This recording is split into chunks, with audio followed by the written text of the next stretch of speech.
Hello dear friends, welcome to my channel Engineering All in One. So today we are going to study a topic from the strength of materials, and the topic is of great importance in calculation of the slope and deflection, calculating moment of inertia, plastic analysis, bending of beams, and many more. The topic is related to the centroid and the area of different geometrical figures. We will see here the area and the centroid of different geometrical figures. First one, as you can see, is the rectangle. It has breadth b, you can see here, and h is the height of this rectangle. Y bar is the distance of the centroid location from the bottom.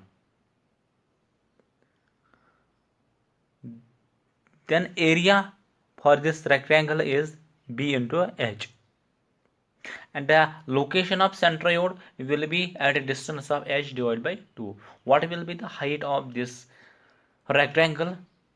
Division of 2 will give us height. Either you go from top or you go from bottom. The height of this rectangle, the location of this of the centroid of this rectangle will be at a distance of h divided by 2. Now looking on the second figure,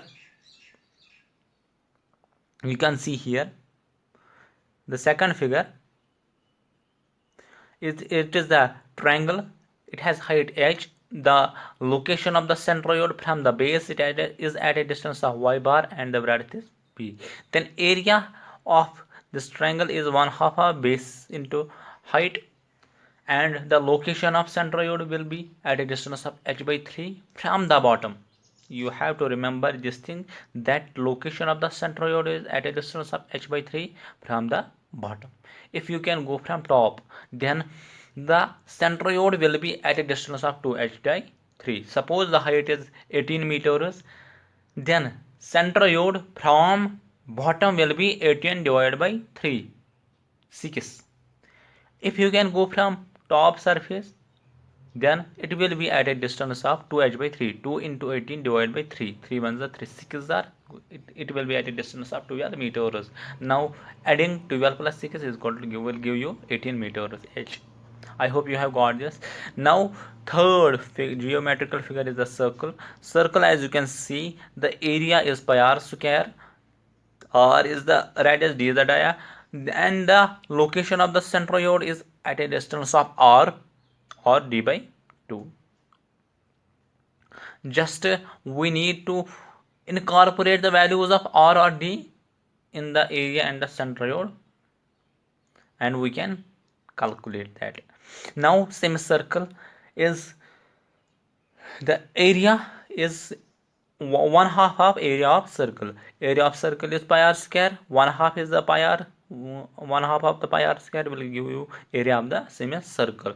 Now the location of the centroid from base. Location of centroid from base will be at a distance of y bar. It means centroid will be at a distance of this, and this centroid will be at a distance of y bar. And what is that y bar? Y bar will be 4r by 3 pi. Whatever will be the r of the semicircle, we can calculate the centroid of semicircle. Hopefully you have got this thing also.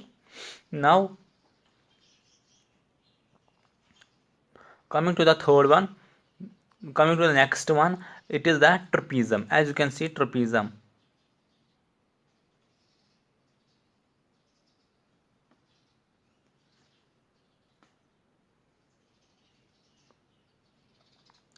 Trapezium is here, and there are two more figures, as you can see.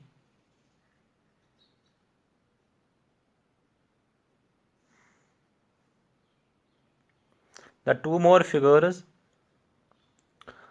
First we will see trapezium. If h is the height of trapezium, or distance between the two parallel sides, a is the top side, B is the bottom side. As you can see from the here, B is the bottom side, but B, you have to see this, B is the larger side, A is the smaller one. Then distance between them is H. Then Y bar from the location of the centroid from the larger side will be at a distance of H by 3 into B plus 2A, B plus A. Just in the numerical, we will be given A and B, and we need to incorporate them here in the formula, and we can calculate centroid. But one thing we have to remember here, just in the previous case of y bar is from the base, similarly y bar from the larger side, it will be b plus 2a divided by b plus a, and the area will be equal to 1/2 of h height into a plus b. A and b are the two parallel sides. 1/2 of sum of two parallel sides into distance between them. H is the distance between them. And seeing this next one, the area of this figure will be b into h into n divided by n plus 1. Here b will be length, h will be height of the figure, and x bar, you can see b by 2 into n plus 1 divided by n plus 2, and y bar is equal to h into n divided by 2n plus 1. The next figure is b into h divided by n plus 1, and x bar will be equal to b into n plus 1 divided by n plus 2, and y bar will be equal to h into n plus 1 divided by 2 into 2n plus 1. X bar is here, y bar is here, x bar is here, y bar is here. Why are we are using these to in the calculation of slope and deflection? In the calculation of slope and deflection, we are seeing these types of figures. For example, I can make you a little bit here. If you can see this, this is the cantilever with UDL placed over it. Then bending moment, if you can see, this is the BMD, it is parabolic, WL square. Then when you will go to the SFD and BMD, it will come out, this will come out to be WL square divided by 2E into I. Now for the slope calculation, there is A divided by E into I. A, what I was telling you, that we are using these curves in calculation of slope and deflection, because here is also a x bar, a and a. Unless we will not calculate a, we will not be able to calculate the slope and deflection by moment area method. Now we will see here, as we have saw, the area of this geometrical figure is equal to b into h divided by n plus 1, and x bar is equal to, it is the area, and x bar is equal to b into n plus 1 divided by n plus 2. Now we will see here, b is the length of beam, as I have spoke to you. H is the WL square divided by 2EI, and n, this is a parabolic, so n will be equal to 2. If it will be cubic curve, then n will be equal to 3. Now 2 plus 1, it will be 3. So WL cube divided by 3 2s are 6EI, 6EI, and this will be the area A by EI. If you can neglect this EI, then area will be W cube divided by 6E into I. Similarly, x bar, if you need to, I will discuss this topic, slope and deflection calculation by moment of inertia, in the next video, but I was just trying to show you where these curves you will find.